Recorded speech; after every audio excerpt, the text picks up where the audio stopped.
disampaikan oleh Ibu Masriati SPD, calon guru penggerak angkatan ke-7 DKI Jakarta. Kita berikan aplaus untuk Ibu Masriati. Semangat Ibu Yati. Kepada yang terhormat Ibu Masriati, disilahkan. Terima kasih. Bismillahirrahmanirrahim. Assalamualaikum warahmatullahi wabarakatuh. Yang saya hormati pimpinan SDN Penjagalan 03 Ibu Hojana Septiani SPD SD.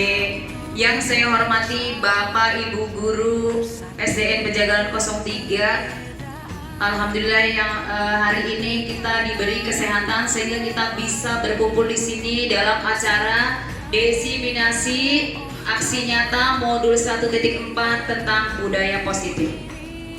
Di sini saya pertama-tama mengucapkan beribu-ribu terima kasih kepada Ibu Pimpinan SDN Penjagalan 03 karena berkat akan mengucapkan beribu-ribu terima kasih pula kepada budaya positif.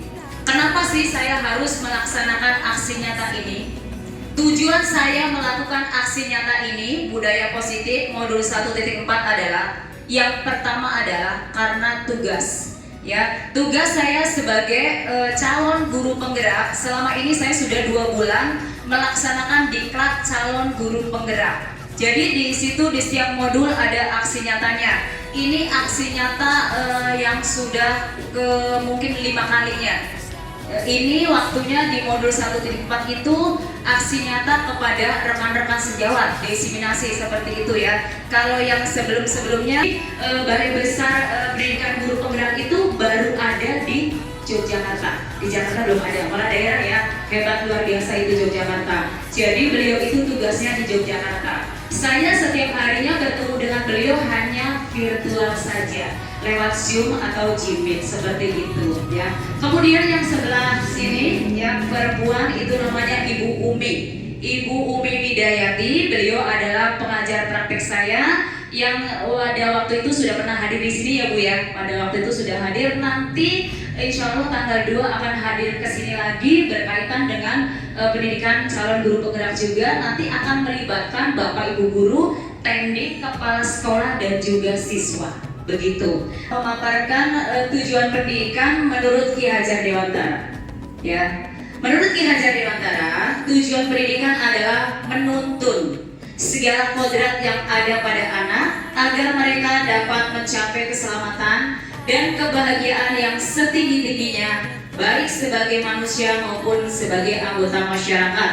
Oleh karena itu, pendidik itu hanya dapat menuntun tumbuh atau kembangnya kekuatan kodrat yang ada pada anak-anak agar dapat memperbaiki lakunya, bukan dasarnya. Hidup dan tumbuhnya kekuatan kodrat anak. Nah, Bapak Ibu coba dari tujuan pendidikan ini menurut Ki Hajar Dewantara, coba saya menebalkan di sini menuntun, ya. Menuntun, coba Bapak Ibu menuntun kira-kira artinya apa ya Bapak Ibu menuntun? Membimbing, ya Bu Hermi. Apalagi menuntun? Mengarahkan, iya betul. Jadi kita sebagai pendidik itu hanya bisa menuntun, hanya bisa membimbing, hanya bisa mengarahkan, ya, mengarahkan anak mau jadi apa anak sesuai dengan kodratnya, kodrat zaman dan juga kodrat alam, begitu. Jadi kita hanya menuntun saja, ya, tidak tidak memperbaiki lakunya. Agar memperbaiki lakunya, ya, tuh bukan dasarnya. Hidup dan tumbuhnya kekuatan kodrat anak bagi murid, sehingga karakter murid tidak hanya terbentuk dari akademik atau intelektualnya saja, tapi juga dari lingkungan yang ada, ya. Jadi anak-anak kita nih, ya, ketika berangkat dari rumah ke sekolah, ya, lebih baik kita sama dengan positif. Kita di sini sudah ada belum ya budaya positif di SDN Penjagalan 03? Sudah ya? Apa aja ya biasanya ya? Dari awal tuh senyum sapa, ya, ketika kita berdiri di gerbang itu menyambut anak itu merupakan budaya positif. Sudah kita tanamkan, sudah ada di SDN Penjagalan 03. Kita menyambut siswa, terus kemudian pembiasaan-pembiasaan pagi yang kita lakukan itu termasuk budaya-budaya positif ya. Terus kemudian budaya positif itu sebenarnya apa sih? Nilai-nilai, keyakinan-keyakinan dan kebiasaan-kebiasaan di sekolah yang berpihak pada murid agar murid dapat berkembang menjadi pribadi yang kritis, penuh hormat dan bertanggung jawab. Ini sesuai dengan profil pelajar Pancasila yang ada berapa dimensi ya Bapak Ibu ya? Ada berapa dimensi ya Bu Eka ya? 6 ya, ada 4 ya. Beriman, bertakwa kepada Tuhan Yang Maha Esa, ya, berbineka 6. Nah, ini yang akan kita bahas hari ini ya. Di sini calon guru penggerak belajar 6 materi ini selama 2 minggu. Selama 2 minggu kita belajar ini, diubah-ubah aja terus di situ. Tapi di sini saya akan menyampaikan kurang lebih 1,5 jam ya Bapak Ibu ya. Mungkin nanti saya skip saja, hanya saya bacakan saja ya. Kita bermain dulu biar supaya tidak ngantuk. Bu Hermi tolong dibagikan, oke? Kita akan bermain dulu, ya. Cobalah buka, ya. Sebelum dibagi kertas post-it, silakan ya, Bapak Ibu guru silakan bayangkan apa ya yang menurut Bapak itu sangat penting sekali dan juga berharga. Bayangkan yang sangat penting dan berharga, kemudian tuliskan di kertas tersebut. Tuliskan silakan ya. Sesuatu yang penting dan berharga, silakan kamu tuliskan ya Bapak Ibu, tuliskan di situ, tuliskan yang menurut Bapak Ibu berharga, sesuatu yang berharga. Oke, sudah ya Bapak Ibu, silakan ditulis, ayo Bu Nenek, Bu Mina tulis ya. Jika sudah dituliskan, boleh digenggam erat-erat di tangan Bapak Ibu. Yo, ya, dikembangkan, jangan dilepas, sudah tegak. Oke, sudah ya, sudah Bu Nenek, ayo genggam erat-erat, oke? Kalau sudah digenggam, sekarang ya cobalah buka, ya. Anda adalah teman Anda, ibarat berpasangan. Sekarang berpasangan, cari pasangan, ya. Yuk cari pasangan, ya. Cari pasangan sendiri-sendiri. Ibu bisa berpasangan dengan ibu kepala sekolah, silakan berpasangan ya. Oke, kita nanti di sini banyak sharing, silakan berpasangan ya. Oke, digenggam, jangan dibuka, yang kenceng ya, karena itu sesuatu yang berharga ya. Karena sesuatu yang berharga harus kita lindungi, kita amankan, kita genggam ya. Oke, sudah digenggam, genggam sendiri-sendiri, punya sendiri-sendiri genggam. Sudah ya Bapak Ibu. Oke, sekarang ya. Sekarang teman Bapak Ibu, pasangan Bapak Ibu ya, misalnya Bu Mina sekarang coba membuka punya Bu Tuti ya, dengan bujuk-bujukan, dibujuk, dirayu biar supaya membuka. Bagaimana caranya? Coba bagaimana caranya supaya Bu Hermi mau membuka? Ibu Ella dibujuk, Pak Edi dibujuk ya, betul. Ada nggak yang mau membuka? Boleh Pak Ustaz, alasan apa kalau mau membuka? Saya sogok. Alasan apa? Dibujuk disogok. Iya, oke, tuh macam-macam ya. Itu dia namanya posisi kontrol ya. Tuh, saya bisa tahu ya. Tuh. Nah, menurut Dr. William Glasser, dalam kontrol teori yang kemudian hari berkembang dan dinamakan Cues Theory, meluruskan beberapa miskonsepsi tentang makna kontrol. Ya, Ibu mohon maaf ya. Iya. Ilusi guru mengontrol murid sedang mengizinkan dirinya dikontrol. Saat itu bentuk kontrol guru menjadi kebutuhan dasar yang dipilih murid tersebut. Teori kontrol menyatakan bahwa semua perilaku memiliki tujuan, bahkan terhadap perilaku yang tidak disukai. Jadi selama ini kita memaksa murid ya. Tuh, iya. Tuh, misalnya dia nggak mau duduk rapi, disuruh duduk rapi. duduk rapi, siap. Padahal anak belum mau duduk rapi, belum mau baris, tapi selama ini kita kontrol, kita paksa untuk supaya rapi. Nih, ilusi guru mengontrol murid. Jadi yang bisa mengontrol itu hanya murid, bukan kita. Selama ini kita memaksa murid untuk rapi. Ya, kemudian ilusi yang kedua, bahwa semua penguatan positif efektif dan bermanfaat. Ya, penguatan positif atau bujukan adalah bentuk-bentuk kontrol. Segala usaha untuk mempengaruhi murid agar mengulangi suatu perilaku tertentu adalah suatu usaha untuk mengontrol murid. Dalam jangka waktu tertentu, kemungkinan murid tersebut akan menyadarinya dan mencoba untuk menolak bujukan ketika atau bisa jadi murid tersebut menjadi tergantung pada pendapat sang guru untuk berusaha. Nah, di sini ya, ini berarti bukan tumbuh dari diri anak ya, karena disuruh, karena bujukan dari gurunya, makanya anak tersebut, murid tersebut mau melakukan. Iya, ayo anak-anak baris rapi, itu karena disuruh ya, bukan dari diri murid. Seperti itu tugas kita nanti. Nah, itu dia ya, posisi kontrol ya, ilusi guru. Oke, sekarang kita masuk pada materi 1. Tadi baru pengantar ya Bapak Ibu ya. Sekarang materi 1, disiplin positif dan nilai-nilai kebajikan universal. Ketika kita mendengar kata disiplin, apa yang tergambar di benak kita? Apa ya? Disiplin. Taat aturan, iya. Apalagi Bapak Ibu? Patuh, betul. Apalagi? Disiplin apa? Tepat waktu, taat aturan, terus kemudian apa? Peraturan. Sesuatu yang tidak nyaman kayaknya ya kalau disiplin ya. Kadang-kadang anak-anak kita suruh belajar disiplin itu susah ya. Nah, sesungguhnya arti disiplin adalah ya, berasal dari bahasa Latin yang artinya belajar. Ya, saya juga baru tahu kalau disiplin itu artinya belajar. Makna asal dari kata ini berkonotasi dengan disiplin diri dari murid.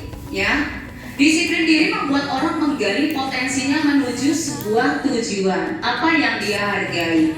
Namun dalam budaya kita, makna kata disiplin telah berubah menjadi sesuatu yang dilakukan seseorang pada orang lain untuk mendapatkan kepatuhan. Kecenderungan umum adalah menghubungkan kata disiplin dengan ketidaknyamanan, ya, bukan dengan apa yang kita hargai atau pencapaian suatu tujuan mulia. Tuh ya, disiplin artinya adalah belajar. Ya, disiplin adalah kemampuan memerintah diri sendiri dalam mengontrol dan menguasai diri untuk memilih tindakan yang mengacu pada nilai-nilai yang kita hargai. Ya, tentunya nilai-nilai positif ya, dengan penuh tanggung jawab tanpa terperintah oleh orang lain. Nilai-nilai yang kita hargai adalah nilai kebajikan ya, sifat positif manusia yang merupakan tujuan mulia yang ingin dicapai setiap individu, yaitu nilai-nilai yang sesuai dengan profil pelajar Pancasila ya. Itu dia Bapak Ibu, ini tugas kita ya, nilai-nilai yang kita hargai ya. Oke, nah disiplin positif nih. Sekarang saya mau bertanya nih kepada Bapak Ibu. Kira-kira Bapak Ibu kalau disuruh ya, ada tugas dari Ibu Kepala Sekolah untuk melaksanakan diklat di luar jam kerja, mau tidak? Mau tidak? Mau. Mau apa mau? Mau ya? Mau, benar. Tapi kenapa mau? Alasannya apa? Kenapa mau? Perintah. Ya, waduh, ada transportasinya, betul. Apalagi? Perintah. Takut diomelin Ibu Kepala Sekolah. Apalagi? Nah, itu namanya motivasi dari mana? Dari luar ya, atau eksternal. Nah, nih cara penerapan disiplin yang mengajarkan anak bertanggung jawab dan udaranya kedumul juga. Iya tuh begitu. Tapi karena ada transport, oke dilaksanakan. Berarti itu motivasi dari luar, bukan dari dalam. Kalau dari dalam, oh iya saya kan mau menambah ilmu dan lain sebagainya. Itu namanya dari diri kita ya. Tuh ya. Oke, nah disiplin positif akan melahirkan nilai-nilai kebajikan yang sesuai dengan Profil pelajar Pancasila. Ini guru kelas 1 dan kelas 4 udah mantap banget yang seperti ini ya, karena sudah melaksanakan kurikulum merdeka. Seperti ini yang kita harapkan dari peserta didik kita atau murid kita ya. Beriman, bertakwa kepada Tuhan Yang Maha Esa, berakhlak mulia, berkebinekaan global, gotong royong, kreatif, bernalar kritis dan mandiri. Tetapi harus tumbuh dari diri siswa itu sendiri atau internal, bukan akibat dari eksternal atau paksaan dari Bapak Ibu guru. Ini tugas kita, menumbuhkan motivasi internal dalam diri murid ya. Yang kedua adalah teori motivasi, hukuman dan penghargaan dan restitusi. Ini dia nih yang tadi nih. Ya, motivasi perilaku manusia tadi dari singgung. Nih, untuk menghindari ketidaknyamanan atau hukuman. Ya, untuk mendapatkan imbalan atau penghargaan dari orang lain yang tadi dapat transport, mau disuruh kepala sekolah, tapi kan ada transportnya, saya mau. Kalau nggak ada saya nggak mau jalan. Yang itu namanya motivasi eksternal. Yang kita harapkan adalah yang ini, ya, yang ini, untuk menjadi orang yang mereka inginkan dan menghargai diri sendiri dengan nilai-nilai yang mereka percaya. Ini yang kita harus tumbuhkan pada diri kita dan juga pada diri peserta didik kita. Ini motivasi internal ya tuh ya, motivasi internal untuk menjadi orang yang mereka inginkan nih ya tuh, dan menghargai diri sendiri dengan nilai-nilai yang mereka percaya. Nah, mulai sekarang Bapak Ibu hindari ya, kurangilah. Hindari hukuman dan pemberian penghargaan berlebihan agar meminimalisir motivasi eksternal dalam diri murid tuh. Ya, jadi kita harus meminimalis, kalau bisa mengurangi sedikit-sedikit ya. Di sini siapa yang sering ngasih penghargaan atau reward kepada murid? Banyak ya, banyak. Saya juga suka begitu. Saya juga suka begitu. Tapi itu sebenarnya hanya untuk jangka waktu pendek. Ketika anak itu tidak dikasih penghargaan atau reward, anak tersebut tidak mau ya, tidak mau berpikir, tidak mau mengerjakan tugas dan lain sebagainya, tidak mau berbuat yang menghasilkan sesuatu yang is the best begitu ya. Jadi tugas kita menumbuhkan motivasi diri ya, jangan eksternal ya. Oke ya Bapak Ibu ya, lanjut. Nah ini dia masalah. Jadi kalau restitusi itu memecahkan masalah. Konsekuensi itu anak belajar patuh, taat ya. Kalau hukuman itu bisa berdampak anak menyembunyikan kesalahan. Ya misalnya nih, misalnya anak Pak Joko kemarin sama anak saya berantem. Ya, Pipi sama Ayu ya kemarin berantem. Nah, kita paksa untuk minta maaf, itu kita paksa. Mereka tahu sih minta maaf, tapi sebenarnya dalam hatinya, Ibu, saya kan belum mau minta maaf, saya masih dendam sama Pipi. Sebenarnya seperti itu anak-anak kita, tapi kita paksa untuk minta maaf. Itu yang sering kita lakukan, ya, Bapak Ibu ya. Nih, hukuman, konsekuensi dan restitusi. Di sini ada kasus. Ya, ada kasus Iva kurang menguasai pelajaran matematika, sehingga pada saat pelajaran tersebut berlangsung, dia lebih banyak berdiam diri atau menggambar di buku pelajarannya. Pada saat guru matematikanya, Pak Seno menanyakan pertanyaan, Iva menjadi gugup dan tak sengaja menjatuhkan tasnya dari kursi, serta tiba-tiba menjadi gagap pada saat berupaya menjawab. Seluruh kelas pun tertawa melihat perilaku Iva yang berbicara tergagap dan terkejut tersebut. Pak Seno pada saat itu membiarkan teman-teman Iva menertawakan Iva yang tergagap dan malu luar biasa, dan malahan minta Iva untuk maju di depan kelas dan berdiri sambil memegang hidungnya karena tidak bisa menjawab pertanyaan Pak Seno. Kelas makin gaduh dan anak-anak pun tertawa melihat Iva di depan kelas memegang ujung hidungnya. Nah ini nih ya kasus. Menurut Bapak Ibu, apakah Bapak Ibu setuju dengan tindakan Pak Seno terhadap Ika? Tidak ya. Oke. Mengapa? Mengapa tidak setuju? Betul, membuat mental anak semakin terpuruk. Apalagi malu, terpuruk dan lain sebagainya ya. Menurut Bapak Ibu, tindakan Pak Seno terhadap Iva adalah sebuah hukuman atau konsekuensi? Hukuman, betul nih Bapak Ibu udah pintar semua ya. Kenapa hukuman? Kenapa hukuman? Betul, karena Iva disuruh ke depan ya. Sudah pertama ditertawakan teman-teman. Kedua, Pak gurunya Pak Seno nyuruh maju ke depan untuk berdiri dan memegang hidungnya seperti ini.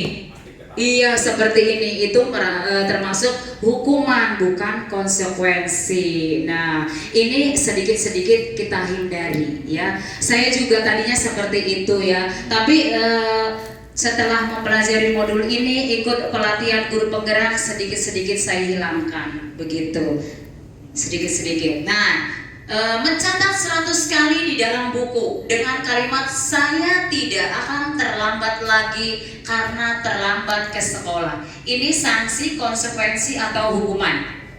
Hukuman, betul ya. Mencatat 100 kali ya, tuh.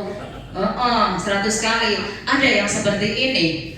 Iya, ada sih sebenarnya dulu. Iya, nah kalau masih ada nanti kita buang dulu ya. Kita sedikit-sedikit kita hindari yang seperti ini, karena ini merupakan hukuman. Hukuman itu membuat anak bagaimana? Di mentalnya malah terpuruk ya. Bukan menambah positif tapi malah negatif. Anak bukannya berubah ke hal yang positif tapi tetap jadi negatif. Dendam ya. Jatuhnya dendam sama guru. Gak mau lagi diajar sama Bu Darmi. Beberapa minggu karena cukup berhasil ya, membuat murid-muridnya berdiri rapi, antri di depan kelas. Sampai pada suatu saat Bu Anas sakit tidak masuk dan terpaksa digantikan sama Pak Heru. Pak Heru tidak mengetahui tentang stiker bintang tersebut dan benar saja pada saat mau masuk ke kelas, usai jam istirahat, murid-murid kelas 2 kembali berebutan masuk kelas. Apa yang terjadi? Mengapa? Kira-kira bagaimana nih Bapak Ibu? Ada kasus seperti ini. Kira-kira gimana? Jadi motivasi anak kelas 2 itu tertib karena stiker bintang. Iya, karena mendapatkan stiker. Oh ya, aku kan mendapatkan stiker bintang, jadi saya harus rapi. Berarti ini motivasi eksternal. Iya tuh. Benar saja ketika Bu Anasnya tidak hadir sakit, yang menggantikan guru lain, dia tidak tertib ya, berantakan lagi, gaduh lagi karena yang menggantikan tidak tahu berkaitan dengan stiker bintang tersebut. Nah, ini berlaku untuk jangka panjang apa jangka pendek Bapak Ibu? Pendek ya tuh, artinya tuh ibunya nggak masuk begitu ya, tuh stiker bintang. Yang seperti ini nanti kita hindari pelan-pelan ya Bapak Ibu ya, kita belajar begitu. Oke, kita harus bisa menumbuhkan ya kesadaran diri dari murid, benar-benar dari murid ya, rapi dari murid, disiplin dari murid itu sendiri ya, intrinsik ya. Berdasarkan teori motivasi, kira-kira apa motivasi murid? Kelas 2 tadi sudah dibahas ya. Adakah cara lain agar murid-murid kelas 2 bersedia antri di depan kelas tanpa diberi penghargaan stiker bintang? Ada nggak cara lain? Ayo Dian, silakan Bu Dian. Cara lain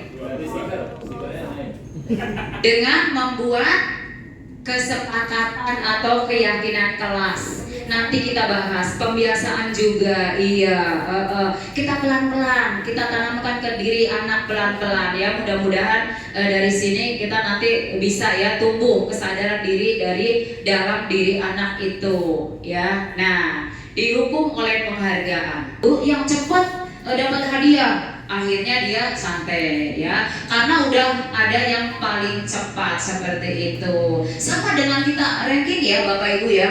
Kita biasanya suka bikin ranking ya di kelas ya, ranking 1 sampai 10. Kita tulis di papan tulis ya.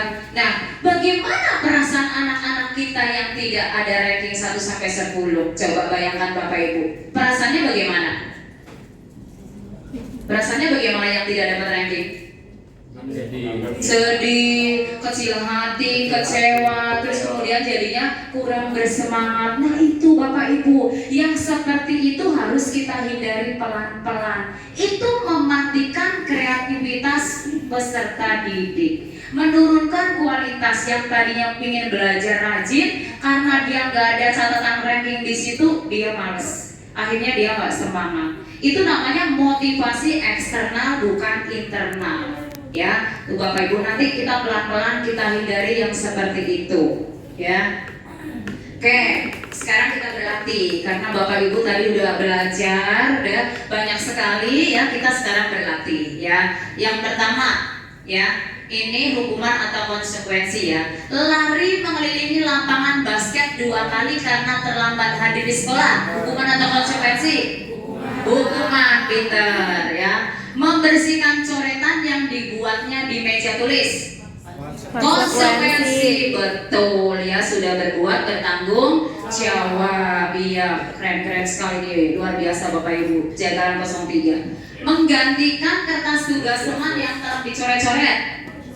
Konsekuensi, betul ya. Berjemur di lapangan basket pukul 12 siang karena mengobrol dengan teman. Hukuman, betul.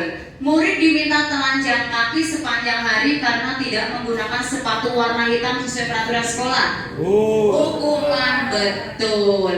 Berdiri di depan kelas sambil mengangkat 1 kaki ya karena tidak bisa menjawab. Seseorang akan lebih bersemangat untuk menjalankan keyakinannya daripada hanya sekedar mengikuti peraturan tuh.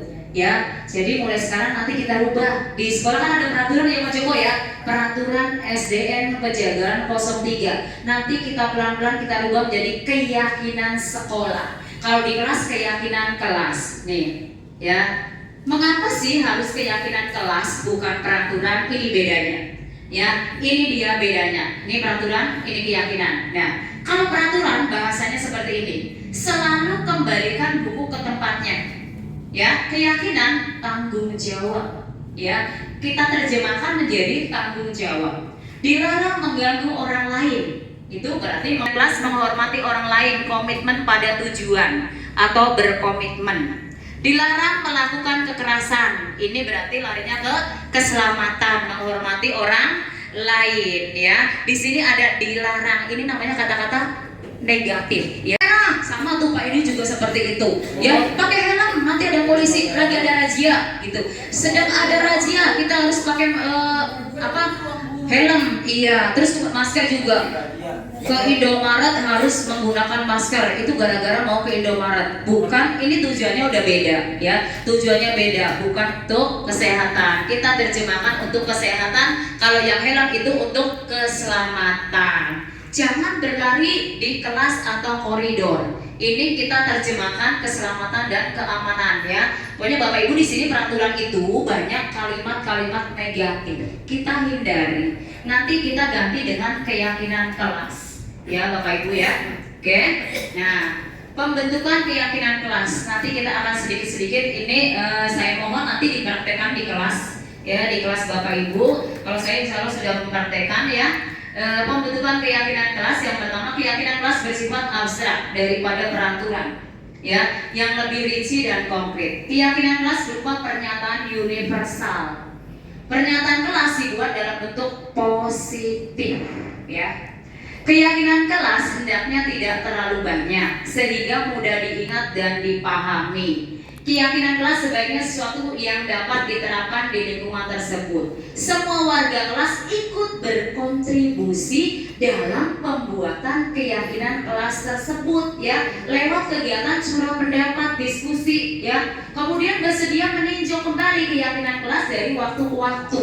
Ya, kalau sekiranya sudah nggak cocok kita ganti, kita evaluasi seperti itu. Semua murid itu kita libatkan dalam pembuatan keyakinan kelas. Sebenarnya ini kalau Bapak Ibu sudah selesai melaksanakan yang PMM ya, PMM udah selesai, ini ada ini. Ada yang namanya pembentukan keyakinan kelas. Ada yang sudah sampai sini? Ikut kegiatan PMM-nya? Belum. Kalau saya, Bu Mina dan Bu Ngatmi waktu itu sudah pernah ini. Ketika ikut di kelas sekolahmu, ya, membuat kesepakatan kelas ya Bu Mina, waktu itu namanya kesepakatan kelas. Jadi kita sebelum masuk kelas ya, sebelum ngajar biasanya di tahun ajaran baru kita buat dulu keyakinan kelas atau kesepakatan kelas ya. Karena ini kalau kesepakatan kelas itu kan dibuat seluruh warga kelas, semua murid tuh. Jadi nanti kalau yang melanggar berarti konsekuensinya ya, kita juga harus sepakat konsekuensinya apa nih jika yang melanggar. Beda dengan peraturan. Kalau peraturannya itu larinya ke hukuman, jadi dampaknya negatif ya. Nanti kita akan membuat keyakinan kelas. Nih, seperti ini nih, di kelas saya membuat keyakinan kelas. Ya, ini banyak sekali itu, namanya 30 siswa, 30 idenya. 30 idenya kita terjemahkan nanti ya. Banyak yang sama ya, namanya nih. Boleh ya kita saksikan pembuatan keyakinan kelas. Kelas saya Membuat keyakinan kelas. Idenya udah. Manfaat keyakinan kelas adalah terwujudnya budaya positif di lingkungan sekolah. Kalian sudah mendapatkan kertas post-it, silakan tuliskan keyakinan kelas kita ya. Silakan tuliskan di situ ya. Seperti apa kelas yang kalian inginkan, yang kalian inginkan, keyakinan seperti apa yang kalian inginkan. Ya, silakan ya tuliskan di situ ya. Oke.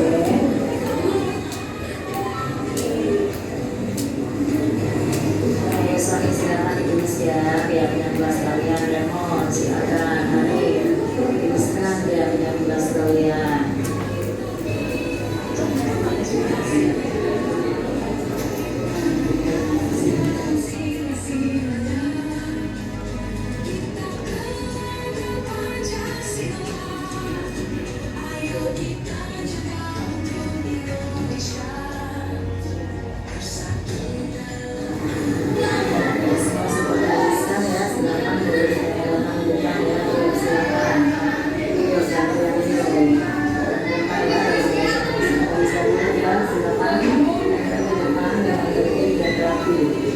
Saking banyaknya kita terjemahkan jadi kebersihan. Kemudian yang tadi itu setelah baris tidak boleh ke kantin. Kan suka ada yang begitu ya Bapak Ibu ya, Pak Joko ya, anak saya kayak gitu, anak Pak Joko juga. Setelah baris ke kantin beli air minum. Tidak boleh ke kantin tuh setelah baris, langsung masuk kelas dan lain sebagainya. Banyak sekali kita terjemahkan jadi disiplin dan tepat waktu. Banyak yang terlambat juga ya. Kemudian menghormati dan menghargai, yang tadi itu tidak ngata-ngatain, usil sama temennya dan lain sebagainya. Memakai masker kita terjemahkan jadi kesehatan, semangat belajar ya, rajin belajar, empati, rapi dan tertib. Itu dia ya, dari 30 keyakinan kelas yang sudah dibuat oleh anak-anak saya kerucutkan menjadi 8 ya.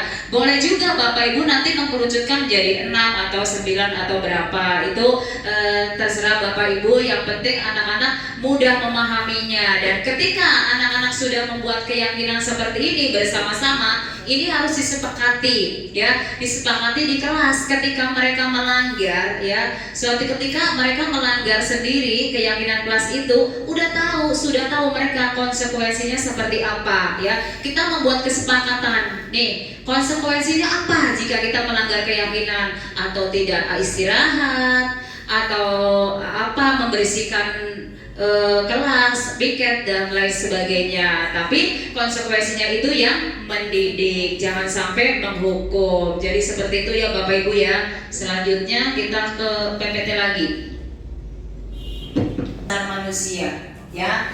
Kebutuhan dasar manusia ya, setiap tindakan murid dilakukan untuk memenuhi kebutuhan dasar manusia ya. Yaitu yang pertama adalah kebutuhan untuk bertahan hidup atau survival ya. Yang kedua cinta dan kasih sayang ya, belonging ya.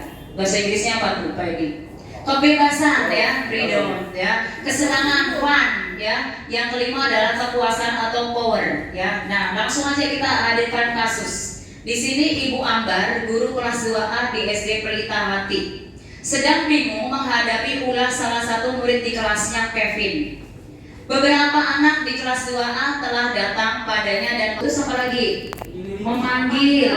Iya. Menurut Bapak Ibu kira-kira apa alasan Kevin melakukan hal itu? Lapar. Iya betul. Terus apa lagi? Betelnya ketinggalan. Terus apa lagi? Nah, itu termasuk kebutuhan dasar. Berarti ada salah satu kebutuhan dasar Kevin yang belum terpenuhi. Ini dia nih ya. Dalam konteks penerapan disiplin positif, Ibu Ambar sebaiknya mencari tahu alasan Kevin melakukan tindakan tersebut agar mengetahui kebutuhan mana yang sedang berusaha dipenuhi oleh Kevin. Jadi jika nanti kita menemukan anak-anak kita seperti itu, jangan langsung diomelin Pak Ustadz, ya, jangan langsung diomelin apalagi dihukum, ya. Kita tanyakan dulu, ya. Kira-kira Kevin itu kenapa? Ya, di sini mungkin Kevin survival, ya. Kevin lapar dan orang tuanya tidak membawakan bekal makan siang. Ini kemungkinan yang pertama. Kemungkinan yang kedua, mungkin Kevin, ya, teman Kevin jadi perhatian Kevin, ya, kurang kasih sayang, makanya dia cari perhatian, ya. Kemudian yang ketiga, kemungkinannya dia merasa hebat karena temannya jadi takut dan menuntut itu aja. Kemudian kemungkinan yang kelima, Kevin hanya iseng dan dia menikmati ekspresi wajah temannya yang kesal. Ini mencari kesenangan biar supaya senang nih, kebutuhan dasar Kevin. Aku senang. Ada kan anak-anak kita yang suka begitu ya Pak Joko ya? Iya tuh. Kalau di kelas saya Dias, ya, iseng sekali. Iya benar-benar. Mereka senang. Setelah saya tanya, kenapa kamu selalu iseng ngambil pulpen temennya? Iseng aja Bu, saya senang kalau dia nangis, saya senang kalau dia marah sama saya. Begitu, iya, berarti ini kebutuhan dasar dia kesenangan. Senang, dia sudah melakukan itu senang. Ya, kalau yang ini untuk mempertahankan hidup, lah dia lapar ya udah untuk makanan temennya, begitu, ya. Ya, Pak Rawi begitu. Kalau ini kebebasan, ini nggak mau, masa bekalnya roti terus, nggak mau lah, ya bosan. Masa bekalnya nasi uduk terus, nyari lah punya temennya, begitu. Jadi anak-anak kita itu kalau melakukan sesuatu jangan langsung kita marahin, jangan langsung kita hukum. Tanyakan dulu, apa sih kebutuhan dasar mereka yang belum terpenuhi? Ya, kita tanyakan dulu. Seperti kemarin anak murid kelas 2 kalau nggak salah ya Bu Tuti ya, ada yang nangis ternyata setelah saya tanya dia belum makan. Iya, dia masuk siang kelas 2 kalau nggak salah ya Bu Tuti ya. Kelas 2-nya Bu Helmi nangis duduk di tangga Pak Joko. Nangisnya kayak orang diapain. Setelah saya tanya katanya belum makan. Astagfirullahaladzim. Berarti ini kebutuhan survival, bertahan untuk hidup. Dia lapar. Makanya dia tidak masuk ke kelas, nggak mau. Dia duduk aja di tangga. Akhirnya Bu Tuti memberikan lontong. Ya, kebetulan masih ada lontong Jumat berkah. Ada lontong, dikasih lontong tuh, seperti itu. Jadi nanti kita tanyakan dulu kira-kira apa nih kebutuhan dasar murid kita yang kurang, sehingga dia melakukan kesalahan-kesalahan seperti itu, ya, berperilaku seperti itu. Apa tuh kebutuhan dasarnya? Kita tanyakan dulu, jangan langsung dihukum, jangan langsung dimarahi, ya Bapak Ibu ya. Nah, kita masuk ke poin kelima, ya, satu lagi habis ini nih ya, posisi kontrol guru. Ini yang merasa kalau menurut saya ini sangat menarik, ya, sangat menarik. Kira-kira Bapak Ibu ada di mana nih posisinya nih, ya, penghukum, pembuat merasa. Biasanya seperti itu, ya, tuh. Tanyakan kepada diri Anda, bagaimana coba? Bagaimana? Kita nggak tahu bagaimana perasaan murid jika gurunya seperti itu, ya. Nih hasilnya nih yang didapat murid, kemungkinan murid marah dan mendendam atau bersikap agresif. Bisa jadi sesudah kembali duduk, murid tersebut akan mencoret-coret bukunya atau meja tulisnya. Lebih buruk lagi, sepulang sekolah murid tersebut melihat motor atau mobil dicoret-coret juga dengan paku. Tuh, berarti penghukum itu dampaknya negatif, ya. Ini harus kita hilangkan nih, gara-gara kayak gini nih, ya. Oke, kita hindarkan, ya. Tuh. Kemudian pembuat merasa bersalah. Pembuat merasa bersalah, nada suaranya memelas, halus, sedih, bahasa tubuh merapat pada anak, lesu. Biasanya begitu. Adi, kamu ini bagaimana ya? Kamu sudah berjanji dengan ibu tidak akan terlambat lagi. Kamu kenapa ya senang sekali mengecewakan ibu? Ibu benar-benar kecewa sekali pada kamu. Tuh, bagaimana yang begini nih? Ya, yang seperti ini perasaan murid bagaimana? Ya, murid akan merasa bersalah, ya, merasa bersalah telah mengecewakan ibu bapak gurunya. Murid akan merasa menjadi orang yang gagal dan tidak sanggup membahagiakan orang lainnya dan bisa menyakiti diri sendiri atau orang lain. Tuh, merasa bersalah. Kemudian yang ketiga, teman. Nah, ini biasanya nada suaranya ramah, akrab, bercanda, bahasa tubuh. Ini biasa juga kita lakukan ya Pak Joko ya. Sering tuh kita lakukan. Adi, ayolah. Bagaimana sih kamu? Kemarin kamu sudah janji ke Bapak bukan? Kenapa terlambat lagi? Sambil tertawa ringan tuh Bapak Ibu gurunya. Ya sudah, tidak apa-apa. Duduk dulu sana. Nanti Pak Guru bantu kamu ya, sambil senyum-senyum tipis begitu.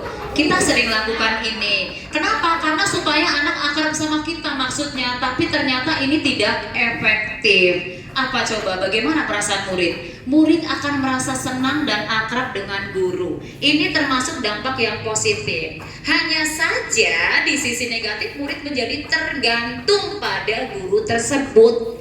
Bila ada masalah, dia merasa bisa mengandalkan guru tersebut untuk membantunya mencari tuh guru tersebut, mencari perlindungan biasanya ya.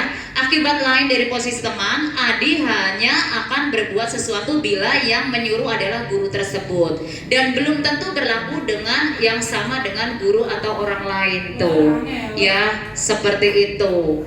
Yang keempat, pemantau. Ya, nih pemantau biasanya nih nadanya datar, bahasa tubuhnya formal. Adi, tahukah kamu jam berapa kita memulai?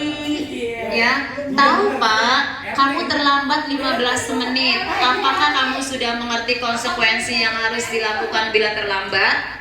Ya, paham Pak, saya harus tinggal kelas pada jam istirahat nanti dan mengerjakan tugas yang ketinggalan tersebut. Nah, ya benar. Nah, bagaimana perasaan murid kalau seperti ini pemantau? Murid memahami konsekuensi yang harus dijalankan karena telah melanggar salah satu peraturan sekolah. Guru tidak menunjukkan suatu emosi yang berlebihan, menjadi marah atau membuat merasa bersalah. Murid tetap dibuat tidak nyaman, yaitu dengan harus tinggal kelas pada waktu jam istirahat dan mengerjakan tugas. Guru tetap harus memantau murid pada saat mengerjakan tugas di jam istirahat karena murid tidak bisa ditinggal seorang diri. Nah, ini pemantau ya. Oke, yang terakhir adalah manajer.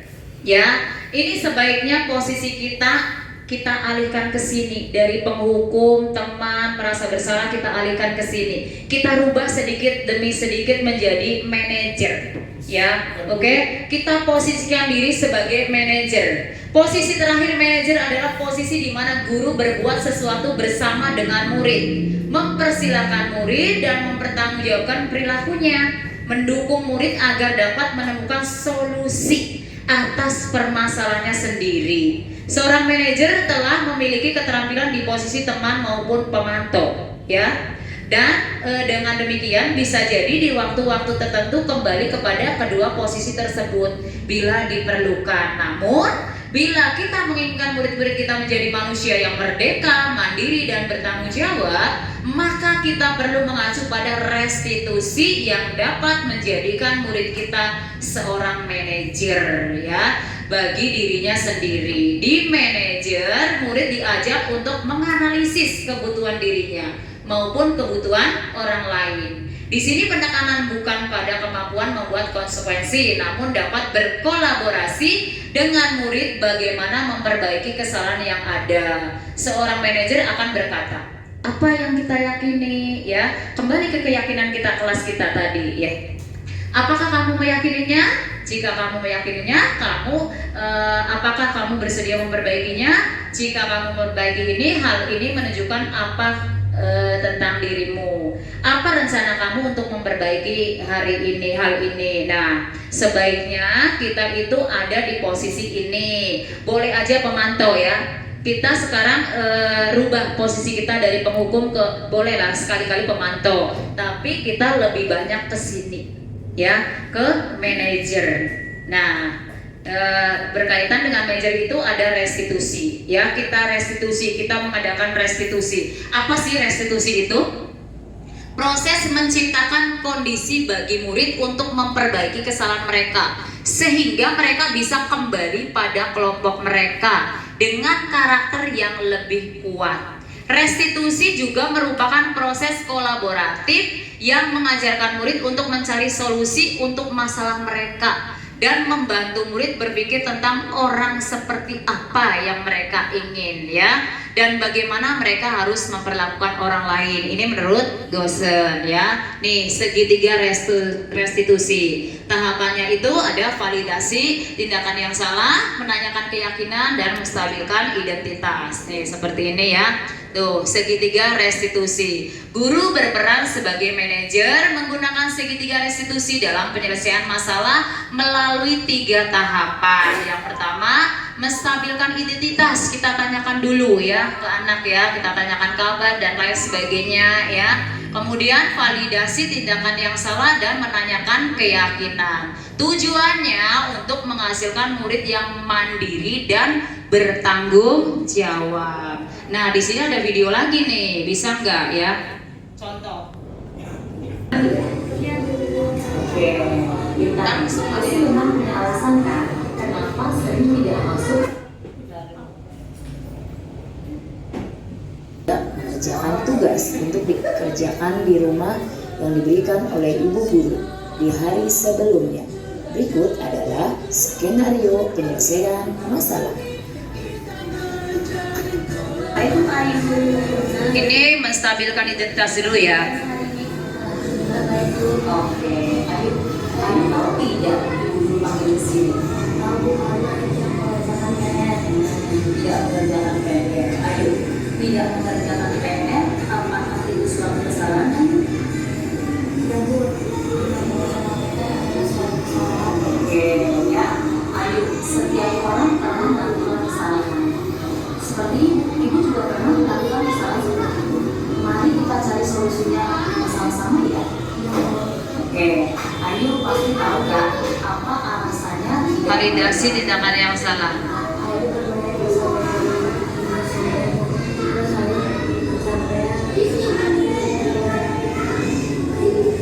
Oke, memang bermain itu sangat mengasihkan ya. Oke, tapi kalau bermain terlalu lama membuat badan aku jadi capek, terus kemudian ketiduran dan aku lupa tidak mengerjakan PR. Nah, ayo sekarang perhatikan kesepakatan kelas yang pernah kita lakukan di awal semester. Ayo pastikan. Tanyakan keyakinan kelas. Oke, apa itu? Oke, nah, Ayu tahu ya, kalau Ayu tidak mengerjakan PR dan tidak mengumpulkan tugas dengan tepat waktu, itu sudah melakukan keyakinan kelas. Jadi, apa yang akan Ayu lakukan supaya bisa melaksanakan keyakinan kelas dengan baik?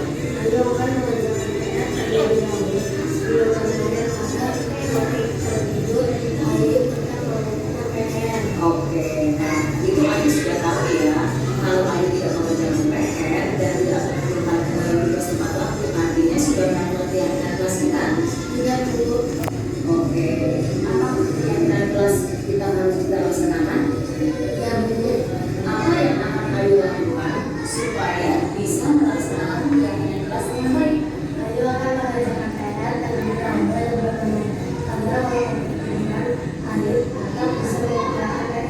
Oke, Ayu sudah tahu ya apa yang harus dilakukan Ayu supaya bisa mengumpulkan tugas tepat waktu ya. Baik, sekarang Ibu mau tanya satu lagi. Apa Ayu mau mulai apa yang tadi Ayu katakan? Baik, Ibu harap Ayu lain kali bisa mengumpulkan PR tepat waktu ya. Ayu tidak boleh mengulangi kesalahan seperti ini lagi. Oke. Nama saya Ayu.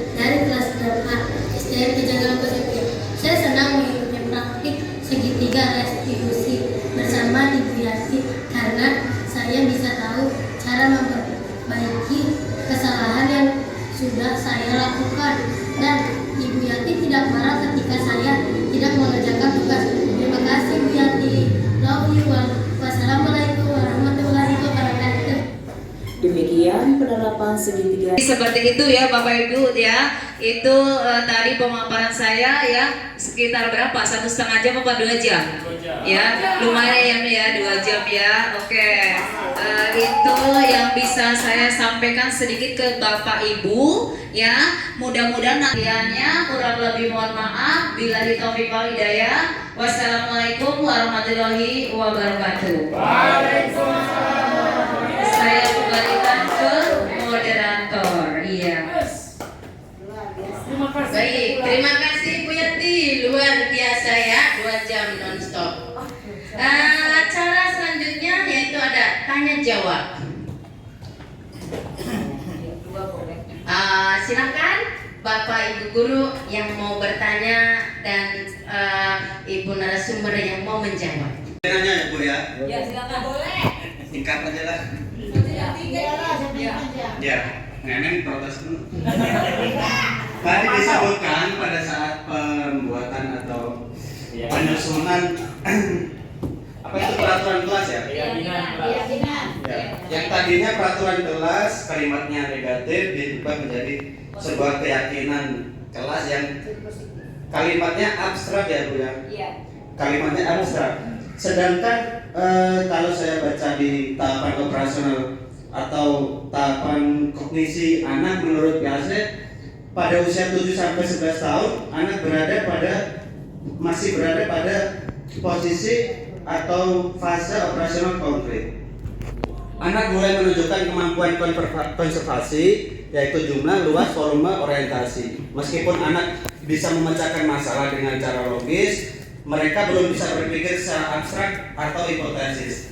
Bagaimana cara kita menerapkan sesuatu atau kalimat yang abstrak kepada anak agar diterjemahkan atau dipatuhi dengan baik? Padahal secara tahapan ini untuk kita mengajarkan atau memberikan instruksi kepada anak bahkan harus sesuai atau dengan cara yang sedetail mungkin. Dengan cara sedetail mungkin pun anak kadang masih terus misalnya jangan berlari di koridor, jangan membuat kegaduhan di lorong kelas atau sebagainya. Itu pun masih sulit dimengerti atau dipahami. Bagaimana untuk menjalankan atau mengoptimalkan keyakinan kelas ini agar dapat dimengerti kalimatnya yang abstrak tersebut. Oke. Ya, terima kasih Bu. Ya, abstrak. Jadi di sini ya yang namanya keyakinan kelas itu ya, yang namanya keyakinan kelas itu emang bermacam-macam ya kata-kata anak ya. Jadi di sini nih seperti ini keyakinan kelas ini peraturan perbedaannya ya lebih ke kalimatnya abstrak ya tadi Pak ini ya. Bagaimana penerapannya ke anak? Apalagi misalnya anaknya kelas 1 ya. Kelas 1 bagaimana itu? Apa dia mau paham? Apa dia tahu nih? Mungkin kalau untuk kelas 6 4, 5, 6 paham ya. Tapi kalau untuk kelas 1 mungkin kurang ya. Jadi seperti ini Pak Edi. Nanti ya ketika kita membuat keyakinan kelas, kita berdiskusi terlebih dahulu. Ya, kita cari ya kalimat-kalimat abstrak tapi yang menurut anak itu gampang diingat, gampang dihafal dan juga gampang dipahami. Tentunya Bapak Ibu guru nanti berdiskusi terlebih dahulu sebelum meluncurkan atau mengkerucutkan keyakinan kelas ini ya. Oke. Nih, seperti ini. Nah, ini kan dari kebersihan itu macam-macam. Kalimat anak kan macam-macam. Apalagi mungkin kelas 1 ya. Kelas 1 yang baru bisa membaca, baru bisa menulis. Itu macam-macam itu ya. Nanti kita sederhanakan. Tentunya Bapak Ibu gurunya itu menjelaskan terlebih dahulu, memberi contoh terlebih dahulu yang berkaitan dengan ini kebersihan. Tidak boleh membuang sampah. Pasti anak-anak kelas 1 pasti, ya anak-anak kita membuat keyakinan kelas. Seperti apa ya kelas yang kita inginkan? Tidak boleh lari-lari Bu, tidak boleh buang sampah Bu. Nah itu kan anak-anak seperti itu, ya biasanya seperti itu ya. Nanti Bapak Ibu gurunya menjelaskan kembali.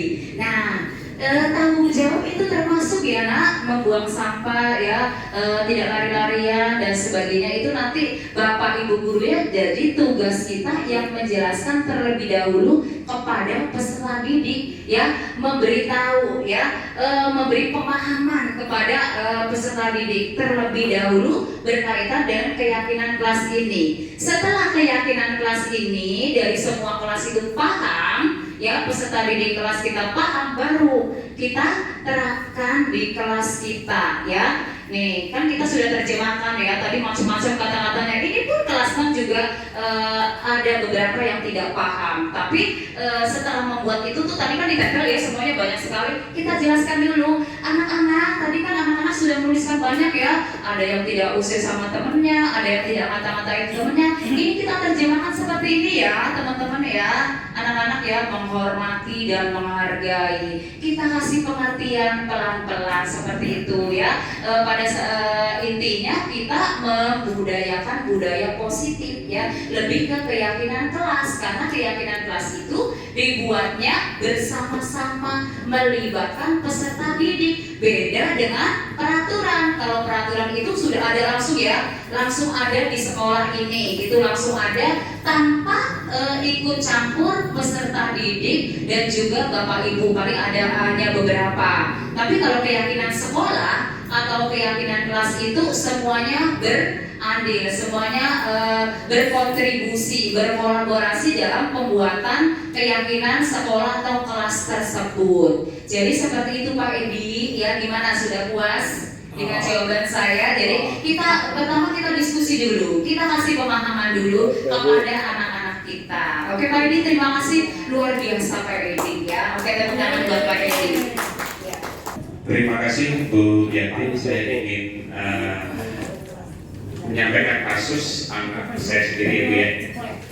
Beberapa waktu yang lalu saya menyuruh anak-anak untuk berlatih pidato di rumah dulu. Setelah beberapa hari kemudian anak-anak tampil. Kebetulan ada satu anak yang pada hari H tidak hadir dan saya beri kabar kepada orang tuanya sakit ya. Setelah sakit anak itu masuk, akhirnya saya ngambil konsekuensi untuk mempraktekkan dia suruh praktek pidato. Padahal belum belajar. Sudah praktek, saya kasih, sudah saya suruh belajar. Nah di hari H dia tidak masuk, akhirnya saya kasih konsekuensi, kalau sembuh nanti kita ambil nilai. Begitu ambil nilai, ternyata dia bacanya terbata-bata, padahal sudah kelas 6 ya. Akhirnya saya juga tidak memberikan hukuman, tetapi ya namanya anak terbata-bata ya, jadi teman-teman yang lain yang agak sedikit tertawa seperti kasus yang tadi. Akhirnya saya tenangkan kelas dulu dong, kita hargai teman kita yang sedang pidato. Akhirnya saya nilai dulu sebentar. Kemudian saya kasih masukan kalau membaca pidato itu harus begini. Akhirnya keesokan harinya murid itu tidak masuk sampai hampir 1 minggu ini. 1 minggu. Padahal saya tidak memberikan hukuman. Akhirnya saya hanya memberi konsekuensi berlatih. Siapa tahu nanti di ujian praktek akan ada pidato lagi. Akhirnya anak itu merasa bersalah dan menghukum dirinya sendiri. Padahal saya nggak ngasih hukuman. Caranya bagaimana dia menghukum? Anaknya nggak mau masuk sampai sekarang. Seminggu dong. Ya, dengan alasan katanya malu. Akhirnya saya WA ke orang tuanya, saya nggak memberi hukuman loh Bu, saya hanya berikan konsekuensi berlatih. Nah, apakah yang harus dilakukan oleh apa yang dilakukan saya itu benar atau salah? Dan si anak itu mengapa menghukum dirinya sendiri padahal gurunya sendiri tidak menghukum? Terima kasih. Oke, seperti ini Pak Joko ya, itu kan kejadiannya di kelas ya. Mungkin itu anak berarti merasa malu ya, merasa bersalah. Ya mungkin solusi yang bisa saya berikan berarti anak ini direstitusi. Ya, mungkin dia merasa malu, kan anak kita macam-macam ya, karakter anak peserta didik kita macam-macam ya. Mungkin dia tidak mau ketika dikasih tahu banyak temannya yang melihat atau menyaksikan begitu, mungkin seperti itu. Jadi anak itu menghukum dirinya sendiri, ya, menghukum diri sendiri, akhirnya merasa bersalah, kemudian malu dan dia tidak masuk ke kelas, tidak sekolah hampir 1 minggu ya. Padahal Pak Joko nggak hukum, ya, hanya seperti itu. Kami menanyakan, malah bilang ngasih tahu ya. Iya, suruh berlatih lagi kan, suruh berlatih. Cuman anak itu mungkin beda, perasaannya beda. Kebutuhan dasarnya juga itu dia. Yang 5 apakah sudah terpenuhi atau belum? Ya, mungkin saja anak ini ketika dihadapkan dengan teman-temannya itu merasa malu. Ya, ketika Pak Joko nih langsung menegur, langsung menasehati. Di situ banyak teman-temannya, dia mungkin nggak mau, tidak nyaman ya. Ada beberapa murid kita yang seperti itu. Jadi nanti saya kasih solusi, Pak Joko sebaiknya mengadakan restitusi saja seperti tadi ya, 4 mata saja dengan anak tersebut ya. Kita cari kenapa sih ya, alasannya seperti apa, kenapa kok sampai nggak masuk, padahal kan Pak Guru nggak menghukum kamu, Pak Guru kan cuma ngasih tahu bahwa kamu suruh belajar lagi dan lain sebagainya begitu. Berarti mungkin malu lagi, mungkin dengan kata bacanya terbata-bata, mungkin jadinya satu kelas tahu kalau dia itu membacanya belum lancar, apalagi sudah kelas 6 dan mungkin ya namanya anak-anak biasanya suka nyeletuk ya. Lu begitu aja belum bisa baca, lu udah kelas 6 belum bisa baca. Mungkin ada kata-kata seperti itu dari teman-temannya ya. Kalau Pak Gurunya tidak menghukum, mungkin teman-temannya begitu Pak Joko ya. Jadi solusinya nanti silakan Pak Joko mengadakan restitusi ya dengan 3 tahapan tadi ya Pak Joko ya. 3 tahapan ini nih tadi yang sudah saya nih ada apa aja, validasi dan tindakan yang salah ya. Terus kemudian pertama menstabilkan identitas dulu, ditanya-tanya dulu kenapa sih ya, ajak happy dulu ya. Menstabilkan identitas itu ajak anak nyaman dulu, buat anak happy nyaman, baru kita tanya masalahnya apa, kenapa dia sampai nggak masuk sampai 1 minggu gara-gara cuma begitu aja, padahal bapak nggak menghukum kamu loh ya, cuma nyuruh ini berlatih. Mungkin itu dia dugaan saya, karena teman-temannya tahu kalau bahwa dia itu belum lancar membacanya, mungkin malu sendiri, jadi menghukum dirinya sendiri. Ya betul, Panawi minder. Nanti lakukan seperti ini Pak Joko ya, dicoba ya pelan-pelan ya. Terus kemudian menanyakan keyakinan juga ya. Oke ya Pak Joko, mungkin itu yang bisa saya berikan. Apakah puas Pak Joko dengan jawaban saya? Oke, terima kasih ya. Oke, cukup ya, saya rasa ya, cukup ya. Oke, saya kembalikan ke moderator. Baik, alhamdulillahirabbil alamin. Sudah sampai kita di penghujung acara. 2 jam lebih kita lalui. Mudah-mudahan ya setiap tahapan tadi kita dapat mencernanya.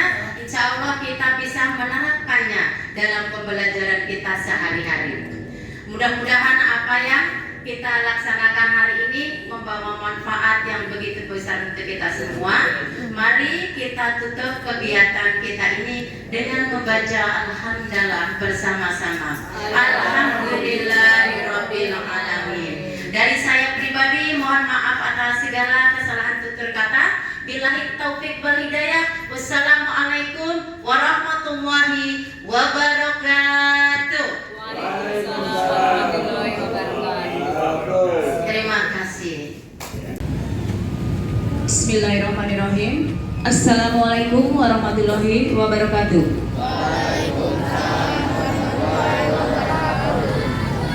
Yang saya hormati Ibu Pimpinan SDN Pejagaan 03, Ibu Hojana Septiani SPDSD. Yang saya hormati Ibu Wakil Kepala Sekolah Bidang Kurikulum Ibu Ngatmi SPDSD, serta Bapak Ibu Guru dan Teknik SDN Pejagalan 03. Tidak lupa kepada anak-anakku dari kelas 1 sampai kelas 6 yang Ibu banggakan dan Ibu sayangi. Apa kabar semuanya? Baik. Semangat pagi? Pagi. Oke, terima kasih. Alhamdulillah hari ini kita masih diberi kesehatan, masih diberi nikmat sehat, nikmat iman, nikmat panjang umur, sehingga hari ini kita bisa melaksanakan upacara bendera setiap hari Senin dengan baik dan lancar.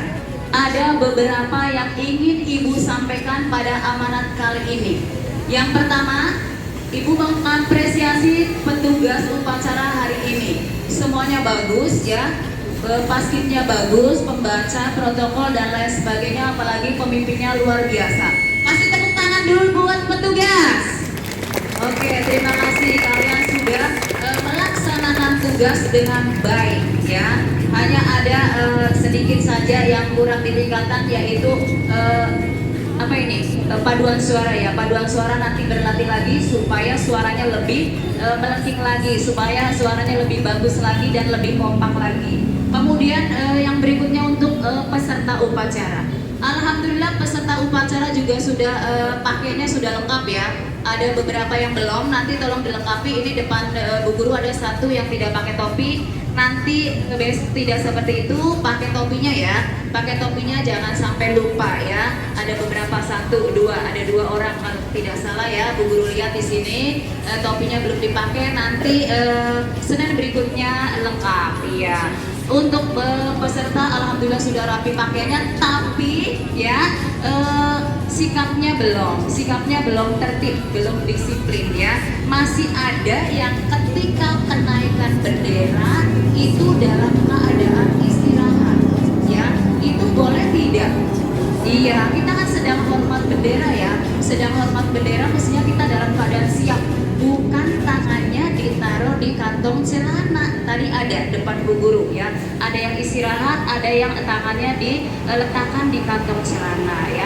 Besok tidak diulangi lagi. Jadi ketika siap ya siap dalam keadaan siap. Kaki rapat ya, tangan di samping, bukan kaki lebar, tangan masuk celana ya, kantong celana. Oke ya, besok tidak diulangi lagi. Untuk yang kedua ya, yang ingin Bu Guru sampaikan adalah tentang budaya positif. Siapa yang tahu apa itu budaya? Apa itu budaya? Kebiasaan. Iya, budaya itu kebiasaan. Positif artinya apa positif? Baik, iya, budaya positif adalah kebiasaan baik. Ya, di sini Bu Guru mau tanya, di SDN Pejagalan 03 sudah ada belum budaya positif? Sudah ada belum kebiasaan baiknya? Sudah ya. Tadi pagi ketika kalian datang ya, disambut oleh Bapak Ibu Guru dengan apa? Dengan senyum, salam, sapa ya. Nah, itu dia ya, budaya positif sudah ada di SDN Pejagalan 03. Tapi mulai hilang ya, mulai agak hilang. Jadi kita tumbuhkan kembali ya. Kita tumbuhkan kembali budaya positif di SDN Pejagalan 03, yaitu yang pertama 5S. Apa itu 5S? Apa itu 5S? Senyum, sapa, salam, sopan, santun ya. Yang tadi tuh. Nah, jadi anak-anak nih ketika bertemu dengan Bapak Ibu Guru itu senyum. Jangan dari rumah sudah tidak dikasih uang jajan cemberut, sampai sekolah cemberut. Ketemu Bapak Ibu Gurunya, ketemu temannya juga tetap cemberut. Ya, itu jangan dibawa-bawa ke sekolah ya. Kita harus budayakan 5S, senyum. Ketemu temennya senyum. Kemudian setelah senyum apa lagi? Salam ya. Salam. Ketemu Bapak Ibu Guru ucapkan salam ya. Kadang-kadang Ibu Guru melihat kalian ketemu dengan Bapak Ibu Guru lari. Ada nggak seperti itu? Ada yang lari, ngumpet, malu. Ya, setelah ini tidak ada yang seperti itu lagi ya. Ketemu Bapak Ibu Guru dimanapun itu disapa dengan salam ya. Selamat pagi Bu Guru, Assalamualaikum Bu Guru, begitu ya. Senyum, sapa, salam, kemudian apa? Sopan ya. Sopan contohnya seperti apa? Coba, ketika kalian lewat melewati Bu Guru, boleh nggak lari? Tidak. Boleh nggak aja. Tidak, itu harus sopan. Berarti permisi begitu. Permisi, mau lewat saya Bu Guru. Oh iya, kemudian ya berkaitan dengan sopan santun juga. Ada tuh beberapa yang masih ketika masuk kantor itu main masuk aja, ya enggak? Ada nggak yang seperti itu? Tidak salam, langsung masuk aja, kemudian mau ambil LCD Budian, mau ambil air minum Budian, begitu boleh tidak? Tidak, mulai hari ini tidak. Kita harus budayakan 5S. Salam dulu. Assalamualaikum. Mohon maaf Bapak Ibu Guru, saya mau mengambil air minum Budian. Assalamualaikum Bu Guru, izin. Saya mau ngambil bukunya Helmi. Jadi seperti itu ya anak-anak ya. Begitu pula ketika kita terlambat. Ada nggak yang terlambat langsung masuk kelas tanpa salam? Ada nggak? Masih ada. Kemarin masih ada. Mulai hari ini tidak ya. Ketok pintu dulu. Tok tok tok. Assalamualaikum. Bu Guru mohon maaf saya terlambat karena tadi kesiangan. Jadi seperti itu ya. Tolong ya kita budayakan 5S ya. Tuh ya 5S. Apa itu 5S? Masih ingat? Senyum, sapa, salam, sopan, santun. Oke, itu dia ya yang pertama, budaya positif. Yang kedua adalah 4 kata istimewa. Ya, apa itu 4 kata istimewa? Yang pertama adalah maaf. Ya, maaf. Coba biasakan kita kalau berbuat kesalahan itu minta maaf. Iya, tadi Bu Guru lihat nih di depan Bu Guru, gak jauh-jauh ada yang nendang temennya. Tidak tahu itu sengaja atau tidak, menendang temannya. Ya setelah itu berarti kamu habis berbuat kesalahan ya. Kalau habis berbuat kesalahan apa yang dilakukan? Minta maaf. Maaf, saya tidak sengaja ya. Ada juga anak-anak biasanya pinjam pensil temennya, pinjam pulpen temennya sampai habis. Iya, sampai habis. Terus gimana? Apa yang kamu lakukan?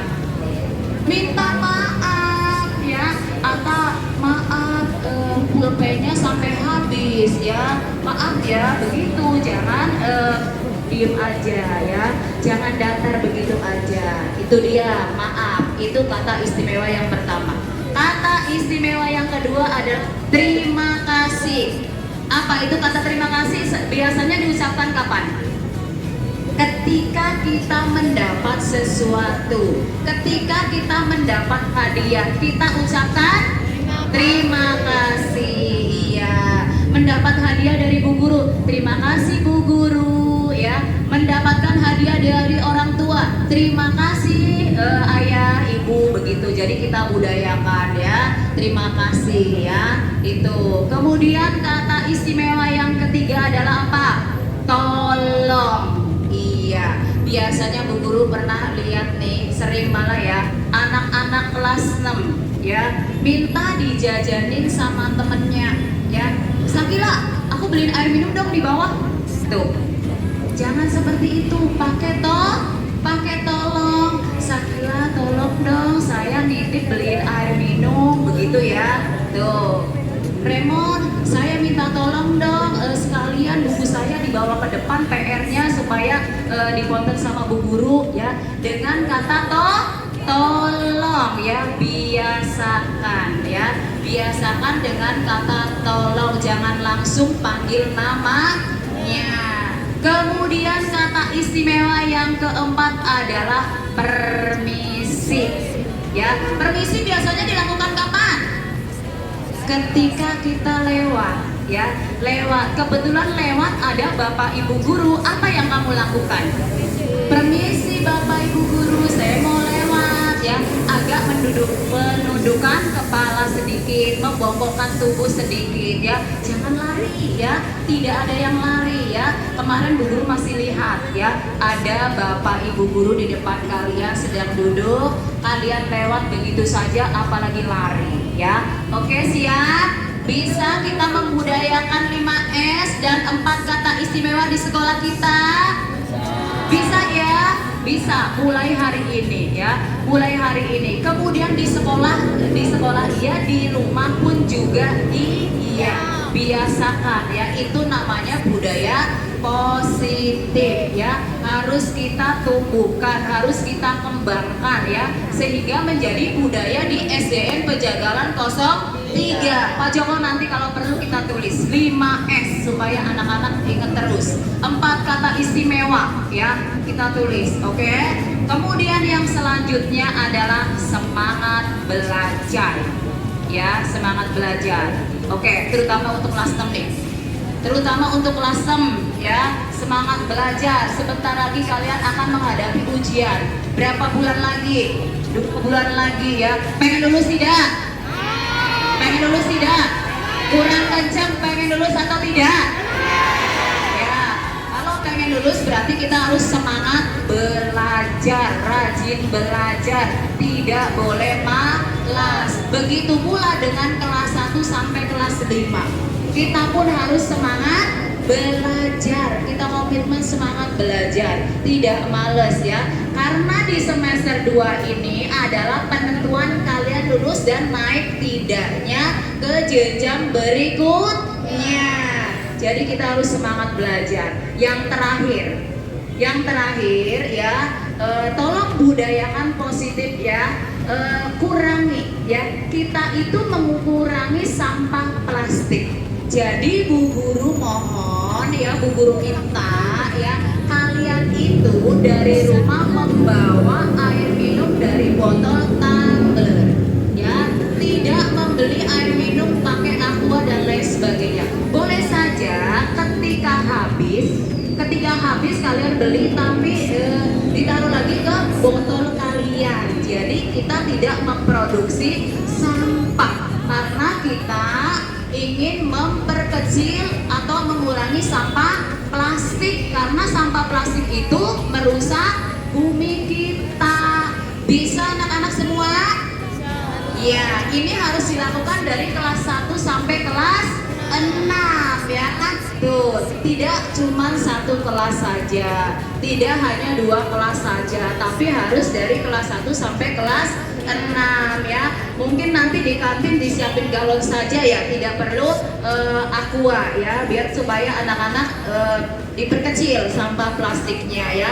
Ketika air minum kalian habis ya, kalian tinggal mengisi dan bayar begitu. Atau nanti di kelas-kelas kita siapkan galon. Kalau di kelas saya sudah ada galon tuh ya.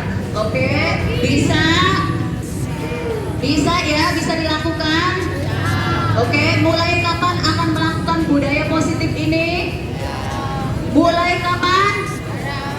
Mulai sekarang ya. Ibu pegang janji kalian, Ibu pegang semangat kalian ya. Ini semua untuk kalian semua ya, untuk kebaikan SDN Pejagalan 03 dan kesuksesan kalian semua. Oke, sanggup? Sanggup? Oke, terima kasih. Mungkin itu saja yang bisa saya sampaikan untuk amanat kali ini.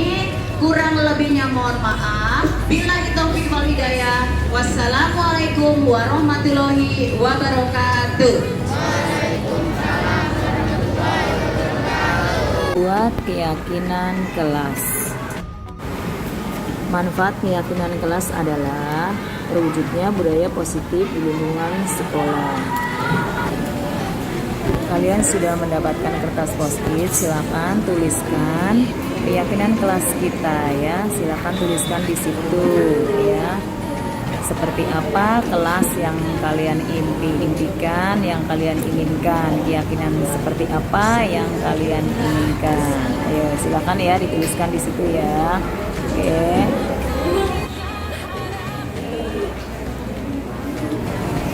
Ayo Sony silakan ditulis ya keyakinan kelas kalian. Remon silakan. Ariel tuliskan keyakinan kelas kalian.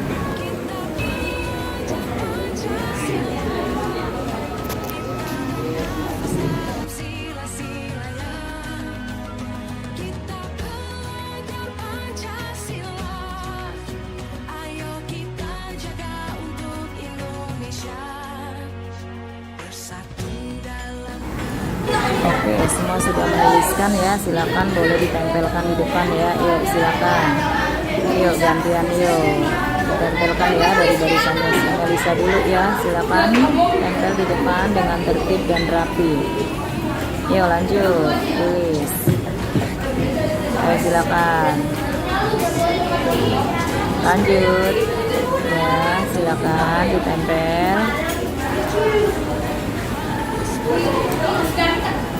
Ayo lanjut.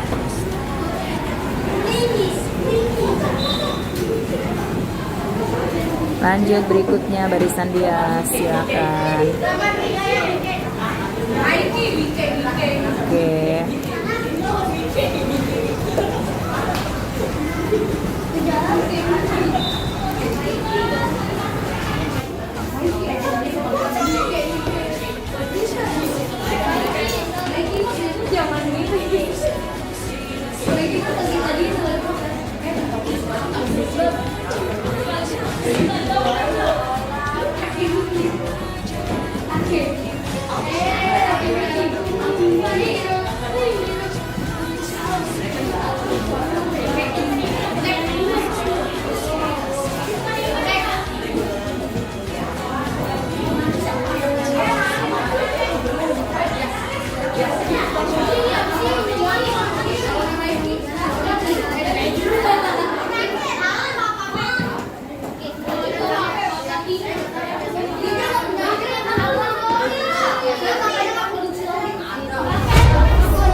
Assalamualaikum warahmatullahi wabarakatuh. Saya Hojana Septiani, Kepala Sekolah SDN Pejagalan 03. Saya ingin menanggapi desiminasi modul 1.4 atas nama guru penggerak yaitu Ibu Masriati. Luar biasa ya. Kemarin desiminasi bersama guru-guru hari Jumat itu materinya sangat luar biasa, sehingga dari penyampaiannya Bu Yati juga luar biasa, bisa diterima baik sekali, sehingga guru-guru mudah-mudahan guru-guru bisa mengimplementasikan di dalam KBM sehari-hari. Itu ada beberapa materi yang sangat menarik sekali, sehingga Bapak Ibu guru tidak pernah mengira bahwa materi tersebut itulah yang harus dilakukan terhadap anak-anak didik. Kemudian Ibu Masriati juga dengan begitu semangatnya memberikan materi yang cukup bagus, sehingga kami bisa menerimanya dengan baik. Materi-materi yang disampaikan, ada beberapa materi itu ya, mudah-mudahan Bu Masriati terus semangat untuk melanjutkan kegiatan-kegiatan pelatihan-pelatihan di dalam kegiatan guru penggerak, sehingga sampai Bu Masriati bisa sampai titik akhir, sampai selesai, lulus dan hasil yang baik, yang memuaskan. Semoga Bu Masriati juga selalu diberi kesehatan untuk melakukan hal ini. Terima kasih.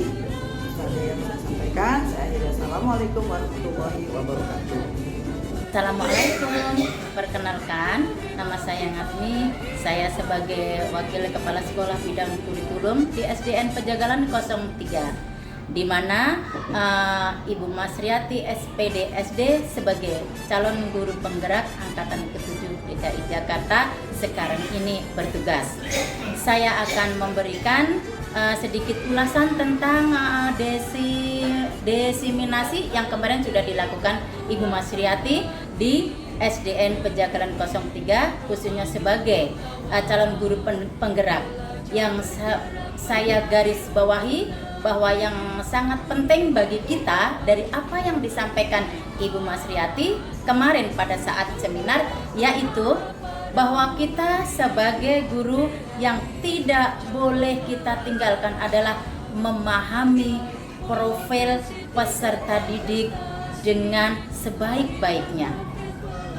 Dengan memahami profil peserta didik dengan sebaik-baiknya, maka kita akan bisa memperlakukan anak didik kita juga dengan sangat baik, dan itu yang sangat diharapkan oleh pendidikan saat ini. Apa yang sudah disampaikan Ibu Masriati mudah-mudahan menjadi penyemangat bagi kami untuk bisa tetap lebih maju. Semangat untuk Bu Masriati dalam membagikan ilmunya, dan mudah-mudahan ilmunya berguna bagi kami semua yang ada di sini, juga untuk calon-calon guru penggerak berikutnya. Terima kasih, semoga ilmunya makin bermanfaat. Semangat, sekian dari saya. Assalamualaikum warahmatullahi wabarakatuh. Assalamualaikum warahmatullahi wabarakatuh. Hai, nama saya Joko Prihatin, saya guru kelas 6C, rekan kerja Ibu Masriati. Dalam penyampaian program calon guru penggerak yang dilaksanakan oleh Bu Masriati beberapa waktu yang lalu, saya mendapatkan ilmu yang sangat hebat, ilmu yang sangat baik, ilmu yang sangat baru. Karena saya pikir apa yang telah saya lakukan selama ini sudah baik, ternyata setelah mendapatkan ilmu dari Bu Yati dalam pemaparan yang kemarin, saya jadi lebih tahu, mendapat ilmu baru, dan saya lebih semangat lagi untuk belajar. Terima kasih Bu Yati, selamat jadi calon guru penggerak. Terima kasih ilmunya. Terima kasih. Assalamualaikum warahmatullahi wabarakatuh. Assalamualaikum warahmatullahi wabarakatuh. Perkenalkan, nama saya Wilhelmina Loestiwaru. Saya dari SDN Pejagalan 03. Estimasi kemarin untuk CGP teman kami Masriati SPD SD, menurut saya itu dia memiliki kompetensi yang luar biasa. Begitu banyak ilmu yang kami dapatkan kemarin, dia sudah berbagi ke semua guru, dan di sana kami juga banyak belajar. Di sini dengan adanya program CGP ini, begitu banyak yang kami timba atau kami terima dari sosialisasi yang diadakan oleh Ibu Masriati kemarin. Demikian estimasi dari saya. Terima kasih. Waalaikumsalam warahmatullahi wabarakatuh. Assalamualaikum warahmatullahi wabarakatuh. Saya Diana Tondayani dari SDN Pejagalan 03. Saya mengajar di kelas 3A. Berkaitan dengan desiminasi yang kemarin disampaikan oleh Bu Masriati SPD, saya pikir itu bagus ya. Tetapi untuk kelas rendah mungkin agak kurang, tapi itu untuk kesemuanya itu sudah sangat bagus, dan penyampaian juga sudah sangat baik. Semoga Bu Yati kita tetap semangat, lalu ilmunya jangan lupa dibagi-bagi. Terima kasih. Assalamualaikum warahmatullahi wabarakatuh. Berkibar di luas nuansamu, tunjukkan